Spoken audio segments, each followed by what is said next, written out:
Hello बच्चों, तुम्हारा chapter चल रहा था इशू ऑफ शेयर कैपिटल। तो मैंने आपको प्रो राटा स्टार्ट करा दिया था। अब हम प्रो राटा के अंदर ही call in arrear, for future और री इशू ये मिलाए करेंगे और इसे मिला के 6 मार्क्स का क्वेश्चन आपके बोर्ड में आता है। ठीक है, ध्यान से आओ। क्वेश्चन नंबर आपकी बुक से ही शुरू करते हैं। क्वेश्चन नंबर आपकी बुक का है,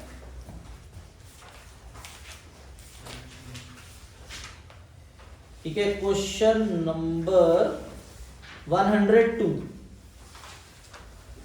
क्वेश्चन नंबर 102 है, पेज नंबर 8.149। ध्यान से पढ़ो। हिमालय कंपनी लिमिटेड ने इशू करे 1,20,000 शेयर्स। तो 102 पेज पे 1,20,000 शेयर्स आपने इशू करे। ठीक है, 10 रुपीज का एक शेयर है और 2 रुपीज प्रीमियम है। ठीक है, 10 रुपीज का शेयर है, 2 रुपीज प्रीमियम है। ठीक है, एप्लीकेशन पे 3 रुपए आ रहे हैं, 3 रुपए एप्लीकेशन पे, 5 रुपए इंक्लूडिंग प्रीमियम अलॉटमेंट पे। ठीक है, 5 में 2 रुपए प्रीमियम इंक्लूड है तो कितना हो गया? 3 + 2। फर्स्ट कॉल पे 2 रुपए एंड फाइनल कॉल पे 2 रुपए। तो ऐसे हमने शेयर इशू करे 1,20,000 शेयर, एप्लीकेशन पे 3, अलॉटमेंट में 5 इंक्लूडिंग प्रीमियम, 2 रुपए फर्स्ट कॉल, 2 रुपए फाइनल कॉल।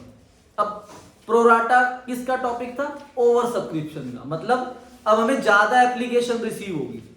तो क्वेश्चन में लिखा है एप्लीकेशन हमें रिसीव हुई 1,60,000 की। तो 1,60,000 की एप्लीकेशन रिसीव हुई और हम शेयर इशू कर रहे हैं 1,20,000। तो जो एक्स्ट्रा 40,000 है, ठीक है, और प्रोराटा के अंदर क्या होता है, जो 40,000 का एक्स्ट्रा पैसा आया है क्या हम वो वापस करते हैं या हम अलॉटमेंट में यूज कर लेते हैं? तो जो 40,000 का एक्स्ट्रा पैसा है वो अलॉटमेंट में यूटिलाइज कर लिया जाएगा। तो क्वेश्चन में आगे लिखा है allotment was made on pro rata basis, excess money on application were adjusted towards amount due on allotment. तो जो भी एक्स्ट्रा पैसा है वो अलॉटमेंट में यूज हो जाएगा। तो टेबल बनाते हैं। सबसे पहले मैंने आपको लिखवाया था अप्लाइड, फिर मैंने लिखवाया था अलॉटेड। तो यही प्रोराटा है। 1,60,000 की एप्लीकेशन मिली और 1,20,000 शेयर्स हम दे रहे हैं। तो फिर अगली हेडिंग आई थी शेयर एप्लीकेशन मनी रिसीव्ड। उसके बाद ट्रांसफर टू शेयर कैपिटल, और जो एक्स्ट्रा था वो हमें कहां ट्रांसफर करना है? Transfer to allotment. इसमें हम रिफंड नहीं कर रहे क्योंकि हमने किसी को भी शेयर देने से मना नहीं करा। तो देखो मैंने आपको बताया था कि ये जो टेबल बनेगा ये 3 रुपीज से बनेगा। तो यहां पर भी आप 3 से मल्टीप्लाई करोगे, यहां पर भी आप 3 से मल्टीप्लाई करोगे। तो अप्लाइड की फिगर यहां आएगी, अलॉटेड की फिगर यहां पर आएगी। तो 160 इंटू 3, ठीक है, कितना है? 4,80,000 share application money received. Transfer to share capital 3,60,000। तो हमारे पास जो एक्स्ट्रा आए हुए हैं 1,20,000 वो हम अलॉटमेंट में यूटिलाइज कर लेंगे। मतलब जब भी अलॉटमेंट के पैसे आने हैं उसमें 1,20,000 हमारे पास पहले से ही आए हुए हैं, तो उतने कम आएंगे। देखो अलॉटमेंट में कितने चाहिए? 12 इंटू 5, बताओ कितना होता है? 12 5 तो 6 लाख रुपीज हमें अलॉटमेंट में चाहिए, पर 1,20,000 पहले से ही आए हुए हैं, तो कितने आएंगे? 4,80,000। अब हमें यह देखना है क्या कोई पर्सन अलॉटमेंट के पैसे तो नहीं पे नहीं कर रहा। तो क्वेश्चन को आगे रीड करो। कह रहे हैं Rohan to whom 4,800 shares were allotted failed to pay 2 calls. तो ये सिंपल क्वेश्चन है, मतलब इसमें आगे बड़ी वर्किंग नहीं बननी। तो 4,800 शेयर्स हैं, उसने एप्लीकेशन दी, अलॉटमेंट दी, आगे की दोनों कॉल्स नहीं दी उसने, फर्स्ट कॉल और सेकंड कॉल। ठीक है भाई, तो इसका मतलब कोई दिक्कत नहीं आगे, क्योंकि एक्स्ट्रा पैसा कहां तक यूज हो रहा है। अगर कोई पर्सन अलॉटमेंट के पैसे ना दे, जो हम नेक्स्ट क्वेश्चन में करेंगे, तब हमें वो चीज करनी है। अब इसने कौन से पैसे नहीं दिए? फर्स्ट कॉल के और सेकंड कॉल के। तो इसमें सिंपल क्वेश्चन है बस। तो करो सबसे पहली एंट्री क्या होती है? Bank account debit to equity share application account. क्या नरेशन लिखते हैं हम?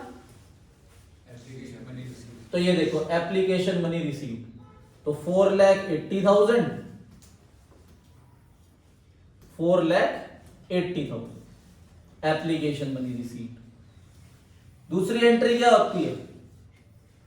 Equity share application account debit to equity share capital account, और जो एक्स्ट्रा है वो हम इक्विटी शेयर अलॉटमेंट अकाउंट में लिख देंगे। यही है transfer to share capital and transfer to allotment.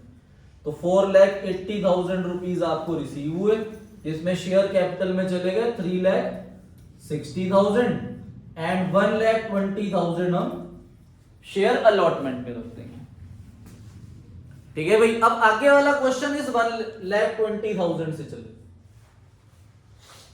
Allotment की ड्यू की एंट्री ध्यान से करना, उसमें सिक्योरिटी प्रीमियम रिजर्व है, तो शेयर इक्विटी शेयर लिख लेना, equity share allotment account debit to equity share capital account and to security premium reserve account. Short form use मत करना बोर्ड एग्जाम में, ठीक है। Share allotment account debit 12,5 6 lakh rupees. Share capital क्या है, कौन सी वैल्यू आती है? फेस वैल्यू, जो कि 3 रुपीज है, तो 3,60,000 और प्रीमियम 2,40,000। ठीक है भाई। यहां पर लिख देंगे शेयर अलॉटमेंट मनी ड्यू। ठीक है, शेयर अलॉटमेंट मनी ड्यू की एंट्री है। अब बताओ, हमारे पास 6 लाख रुपीज आने थे अलॉटमेंट के, क्या अलॉटमेंट के पहले आए हुए हैं कुछ पैसे? तो कितने आएंगे? 4,80,000। तो अब जब आप बैंक की एंट्री करोगे, bank account debit to equity share allotment account 4,80,000 से होगी। यहां तक किसी बच्चे को कोई डाउट है तो भाई पूछ लो, क्योंकि ये टॉपिक आपका बोर्ड एग्जाम में आना ही आना। ठीक है भाई। अब यहां पर देखो, अब क्वेश्चन हम फर्स्ट कॉल की एंट्री करेंगे। 1,20,000 इंटू 2,40,000। अब देखो कौन सा पर्सन है फर्स्ट कॉल के पैसे नहीं दे रहा? 4,800 इंटू 2, तो 9,600 रुपीज माइनस कर देंगे। कॉल इन एरियर लिखना चाहो तो आप लिख सकते हो, वरना क्वेश्चन हमें नहीं कह रहा कि आपको call in arrear account open करना है या नहीं करना। ठीक है भाई। तो अब होगी आपकी फर्स्ट कॉल की entry. Share first call account debit to share capital account 2,40,000, 2,40,000। और जब आप बैंक की एंट्री करोगे तो बैंक की एंट्री में 9,600 रुपीज कम हो जाएंगे। क्यों कम हो जाएंगे? क्योंकि वो हमें मिल ही नहीं रहे। टू शेयर फर्स्ट कॉल, तो ये आ जाएगा 2,30,600 400 सॉरी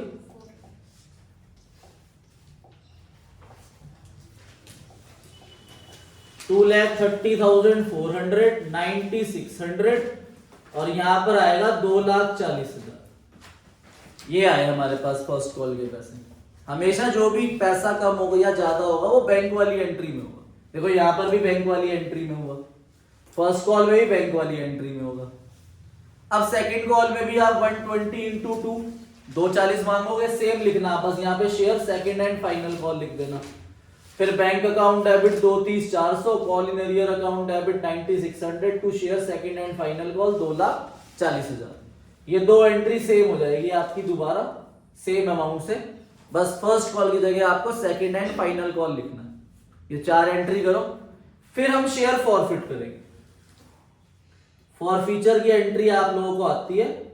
4,800 शेयर्स हम फॉरफिट कर रहे हैं और प्रीमियम के आगे टिक है, तो जब भी प्रीमियम के आगे टिक होता है तो प्रीमियम फॉरफीचर की एंट्री में क्या होता है? इग्नोर।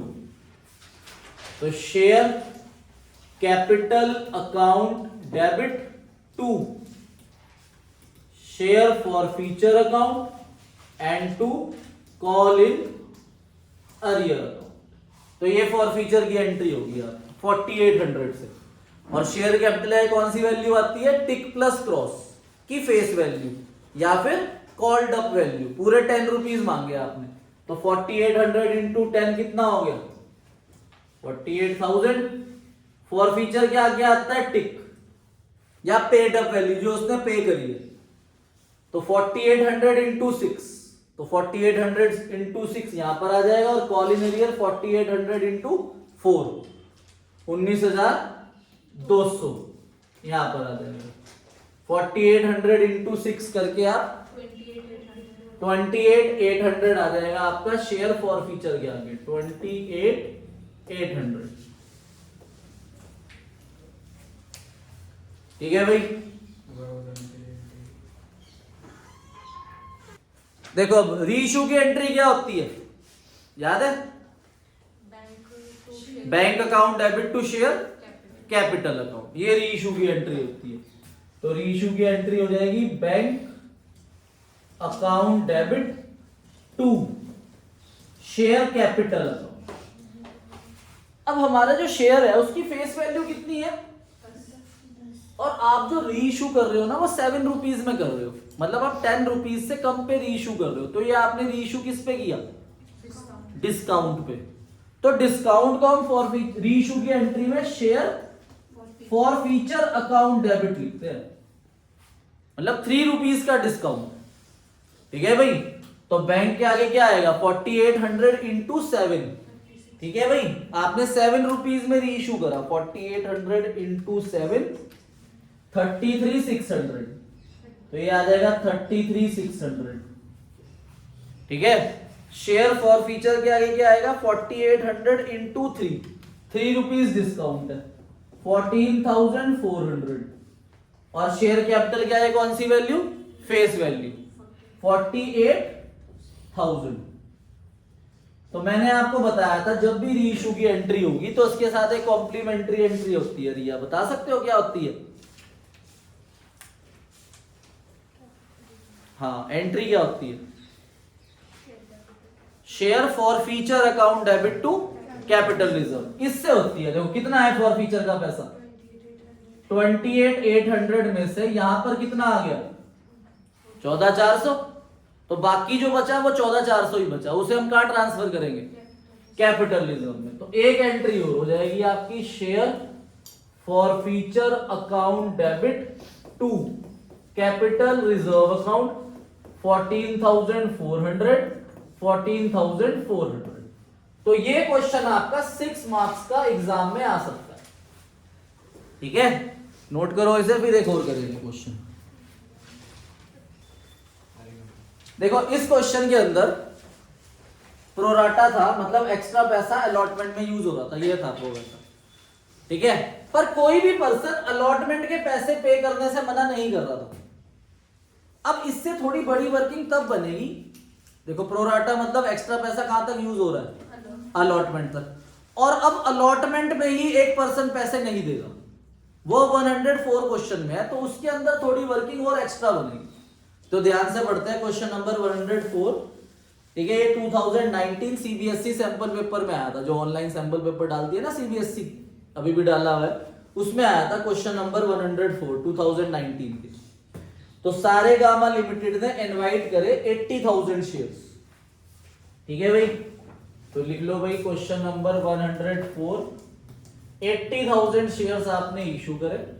ठीक है, जिसमें एप्लीकेशन पे 30 रुपीज है, अलॉटमेंट में 30 इंक्लूडिंग प्रीमियम है 10, तो 20 प्लस 10, फिर फर्स्ट कॉल पे 30 रुपीज है, तो बैलेंस जो भी रह गए 100 को पूरा करने के लिए, तो 20 रुपए फाइनल कॉल पे।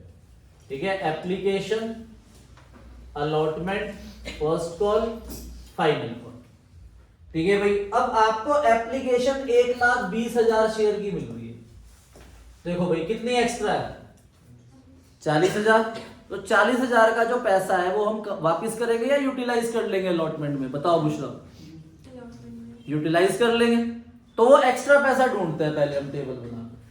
तो सबसे पहले हम लिखते हैं अप्लाइड, तो अप्लाइड के नीचे हम लिख देंगे 1,20,000, पर हमने अलॉट कितने करे?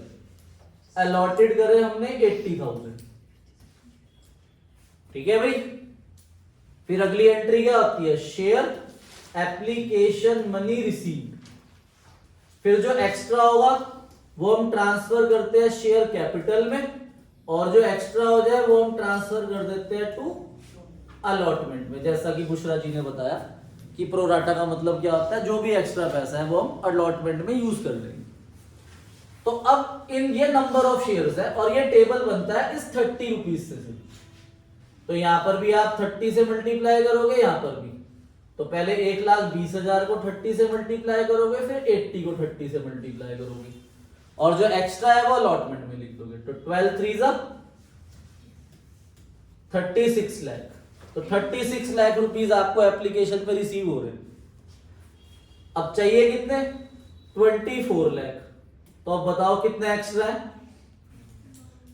तो 12 लाख रुपए हम अलॉटमेंट में रखते हैं। अब आपको क्या करना है, इसके नीचे हाफ पेज की जगह छोड़ देना वर्किंग की, ठीक है, और पहली 2 एंट्रियां कर दो बस। पहली एंट्री क्या होती है, bank account debit to share application 36 lakh से, फिर share application account debit 36 lakh to share capital to share allotment. ठीक है, ये 2 एंट्री करेंगे पहले हम बस। पहली entry bank account debit to share application 36 lakh, फिर share application 36 lakh to share capital 24 lakh to share allotment 12 lakh. ठीक है, अब अलॉटमेंट की ड्यू की एंट्री होगी, देखो कि अब 80,000 से चलेगा question. 80,000 into 30 rupees, share allotment account debit to share capital account and to security premium reserve account. 8 3 24 lakh rupees total हमें चाहिए। शेयर कैपिटल के आगे फेस वैल्यू आती है 16 लाख और सिक्योरिटी प्रीमियम आता है आपका 8 लाख। अब देखो ये अलॉटमेंट में हमें टोटल कितने रुपए चाहिए, 24 लाख। तो क्या अलॉटमेंट के एप्लीकेशन के टाइम पे कुछ पैसे आए हुए थे, 12 लाख। तो इसका मतलब कितने आएंगे अब सिर्फ, तो अब 12 लाख रुपए अलॉटमेंट में आने चाहिए। तो पिछला क्वेश्चन जो हमने पढ़ा उसमें अलॉटमेंट के पैसे कोई भी पे करने से मना नहीं कर रहा था। देखो अलॉटमेंट के पैसे सब दे देते, पर इस क्वेश्चन के अंदर अब एक पर्सन अलॉटमेंट के पैसे नहीं देगा। अगर सब देते तो 12 लाख रुपए मिलते, जैसे कि हमें रिया जी ने बताया कि भाई 24 लाख थे, 12 लाख पहले आए हुए, सब पैसे दे रहे हैं तो बाकी के 12 लाख आ जाते। पर अब सब पैसे नहीं दे रहे, तो 12 लाख में से भी कुछ पैसे नहीं आएंगे। तो अब हमें वो पैसे ढूंढने हैं जो 12 लाख रुपए में भी नहीं आ रहे। उसके लिए हमें क्वेश्चन आगे पढ़ना पड़ेगा। पढ़ो, देखो क्या कह रहा है। फर्स्ट सेकंड लाइन के अंदर लास्ट में लिखा है ध्वनि who was allotted 1600 shares failed to pay allotment money। ठीक है भाई, अब ध्वनि है, उसके पास 1600 शेयर्स है और वो फेल हो गई अलॉटमेंट मनी पे करने से।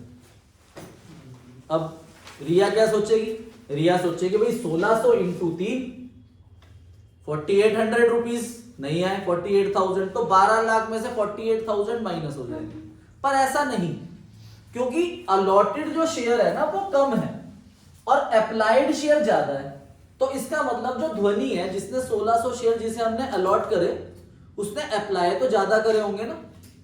जैसे हमने यहां पर देखो ये टोटल है, टोटल शेयर हमने दिए 80, आए थे 120, तो जो एक्स्ट्रा पैसा आया था वो कहां चला गया। ऐसे अब हमें इंडिविजुअली एक पर्सन को देखना है इसके अंदर, जिसका नाम क्या है, ध्वनि। मतलब ध्वनि है, उसके अलॉटेड है 1600, तो हमें उसके अप्लाई ढूंढने हैं ताकि हमें यह पता चल जाए कि वो अलॉटमेंट के कुछ पैसे तो पहले दे चुकी है। बताओ बात समझ आई या नहीं आई। भाई यहां पर खुद देखो 80,000 शेयर हम दे रहे हैं, पर उन्होंने पैसे कितने के दिए थे, 120 के। तो जो एक्स्ट्रा पैसे आए हुए थे क्या आप वो वापस कर रहे हैं, कहां रख रहे हैं। अब अकेले पर्सन की बात करो कि इसे शेयर कितने दिए, 1600, तो शेयर तो ज्यादा मांगे होंगे ना। तो जो ज्यादा मांगे थे तो पैसे भी ज्यादा आए होंगे, क्या आप वो ज्यादा पैसे वापस कर रहे थे, वो कहां यूज कर रहे थे। तो वो ज्यादा वाला पैसा ढूंढना है अब हमें सिर्फ एक इंडिविजुअल पर्सन का, ध्वनि का। अब सबसे बड़ी दिक्कत क्या थी पहले हमें 80,000 और 120 दोनों गिवन है, अलॉटेड भी और अप्लाइड भी, पर ध्वनि के हमें सिर्फ क्या गिवन है, अलॉटेड। तो हमारे पास इसके अप्लाइड होने चाहिए, ठीक है भाई, या अप्लाइड होते तो क्या चाहिए थे, अलॉटेड है तो क्या चाहिए, अप्लाइड। अब देखो याद करने के लिए, अलॉटेड कम है ना, तो अप्लाई क्या होंगे, तो हमें ज्यादा वाले शेयर ढूंढने हैं, तो जब ज्यादा ढूंढने हैं तो इसी से मल्टीप्लाई करेंगे। कैसे, 1600 इंटू 1,20,000 डिवाइड बाय 80,000, ठीक है। तो इसका मतलब है सॉल्व करके 2400 शेयर आए, मतलब ध्वनि ने 2400 शेयर मांगे थे और हमने दिए कितने, 1600। बताओ ये बात समझ आई किसी को या नहीं आई, ध्यान से देख लो भी, ठीक है। तो ये 2400 शेयर हमने ढूंढ लिए। अब इसने 2400 के पैसे दिए थे, इसने 2400 के 30 रुपीज दिए थे और हमने रखे 1600 इंटू 30 एप्लीकेशन के टाइम पे। तो जो एक्स्ट्रा पैसे हमारे पास आए वो हम कहां पर यूटिलाइज कर रहे हैं, अलॉटमेंट में। तो इसने 72,000 रुपीज दिए थे पर हमने 48,000 रुपीज रखे, तो जो एक्स्ट्रा आए थे इसके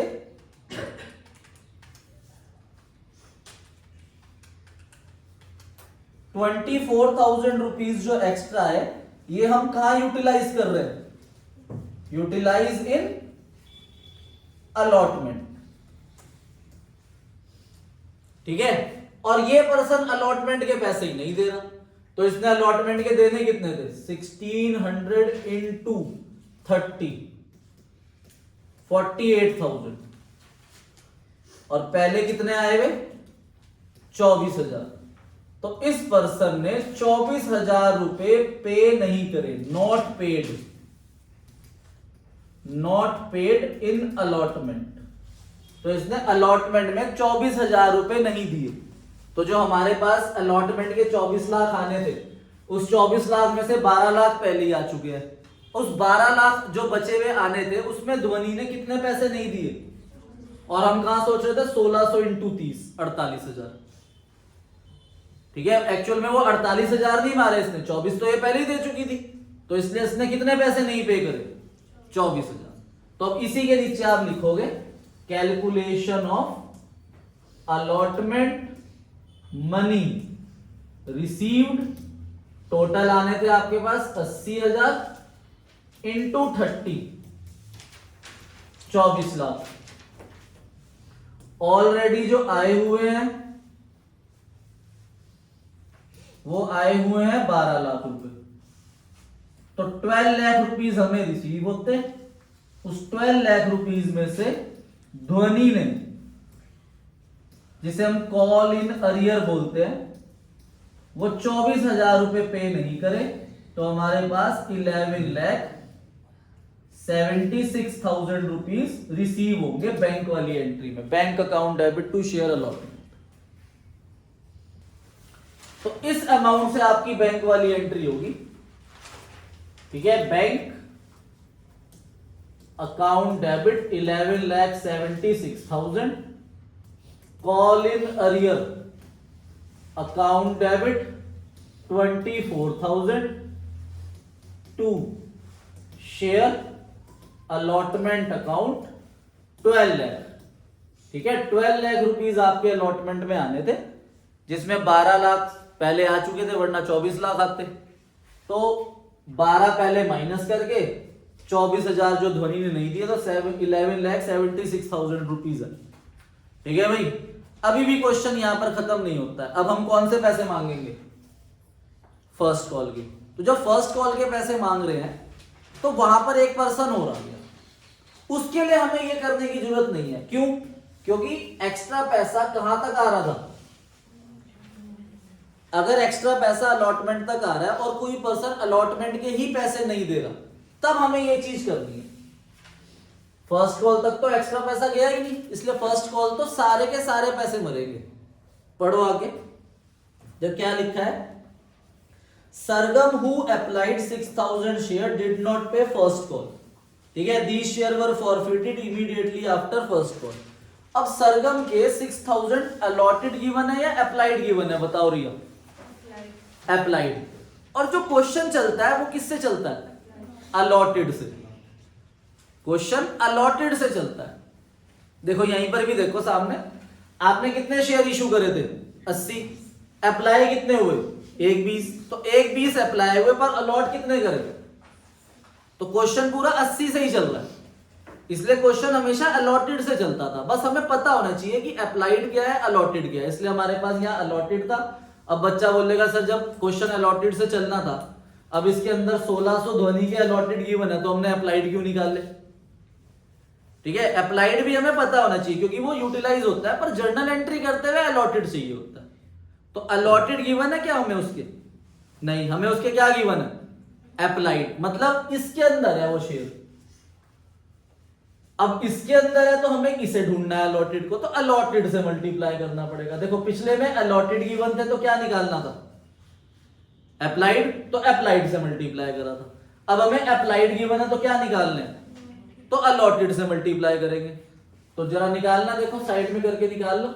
6000 इंटू 80,000 अपॉन 1,20,000, तो 4,000 शेयर है। कितने आए? तो यहां पर आप इसके साथ लिख दो 4,000 शेयर। एप्लीकेशन दी, अलॉटमेंट दी, फर्स्ट कॉल नहीं दी। अब ये दोनों जने आ गए जो फर्स्ट कॉल नहीं दे रहे, दोनों जने। मतलब फर्स्ट कॉल के टाइम पे ध्वनि के भी पैसे नहीं आ रहे, और जो दूसरा पर्सन है जिसका नाम क्या है? सरगम, तो वो भी नहीं दे रहा। ठीक है, तो करो अलॉटमेंट की, वो सॉरी फर्स्ट कॉल की ड्यू की एंट्री आपको आती है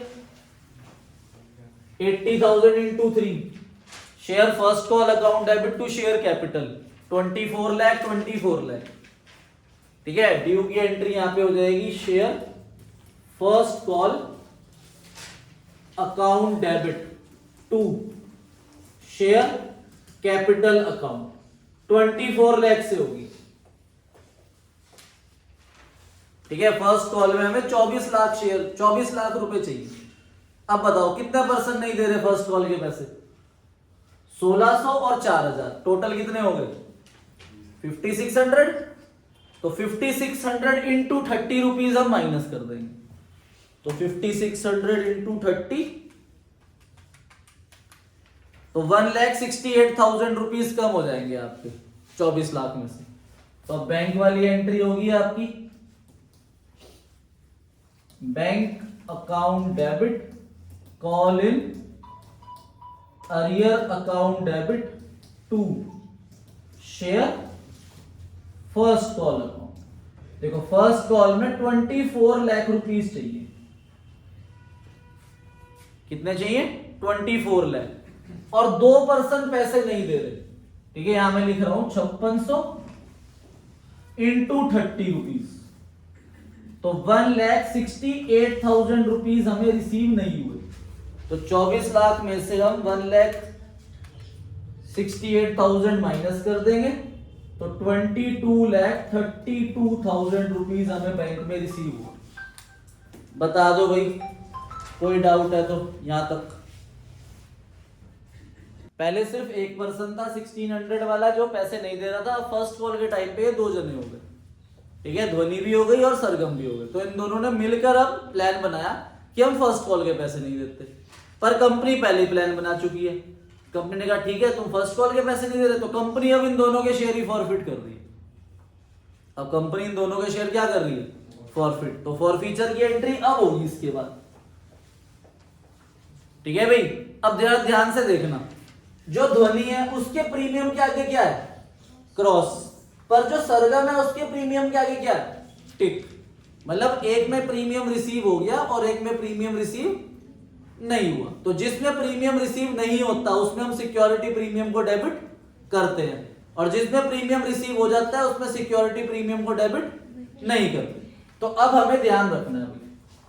तो अब शेयर फॉरफीचर की एंट्री में इसका मतलब सिक्योरिटी प्रीमियम डेबिट होगा, और हमें ये एंट्री एक ही साथ करनी है दोनों शेयर की, जैसे कल कराई थी।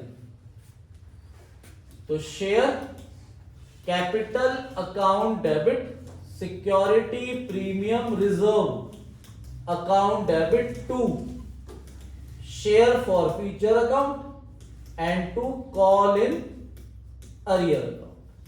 देखो कॉल इन अरियर का ना अमाउंट, अगर आप यहाँ पर call in arrear account open करते हो, देखो हमने करा हुआ है ना, यहाँ पर भी call in arrear account open करा हुआ है, यहाँ पर भी call in arrear account open करा, तो आप कॉल इन अरियर की फिगर इन दोनों को सम करके भी रख सकते हो, 124 प्लस 168।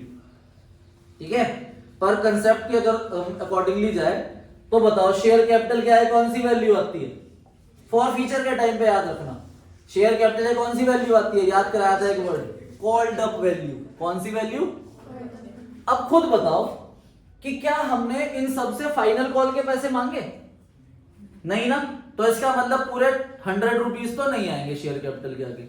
कॉल्ड अप वैल्यू सिर्फ 80 रुपीज है, तो यहां पर हम अलग अलग में आप लोगों को समझाने के लिए लिख रहा हूं, 1600 इंटू 80 प्लस 4000 इंटू 80। ठीक है भाई, 1600 इंटू 80 और 4000 इंटू 80। अब बताओ सिक्योरिटी प्रीमियम किसका डेबिट होगा? बस रिया बताओ, सिक्योरिटी प्रीमियम क्या पूरे सारे शेयर का 56 का होगा या किसी एक का होना है? बस 1600 का, तो 1600 इंटू 10 लिख देता हूं मैं यहां समझाने के लिए, 1600 इंटू 10। ठीक है, फॉर फ्यूचर के आगे कौन सी वैल्यू आती है? समझाने के लिए बताया था टिक, पर अगर कंसेप्ट की बात करें तो शेयर फॉर फ्यूचर के आगे आती है पेड अप वैल्यू। कौन सी वैल्यू?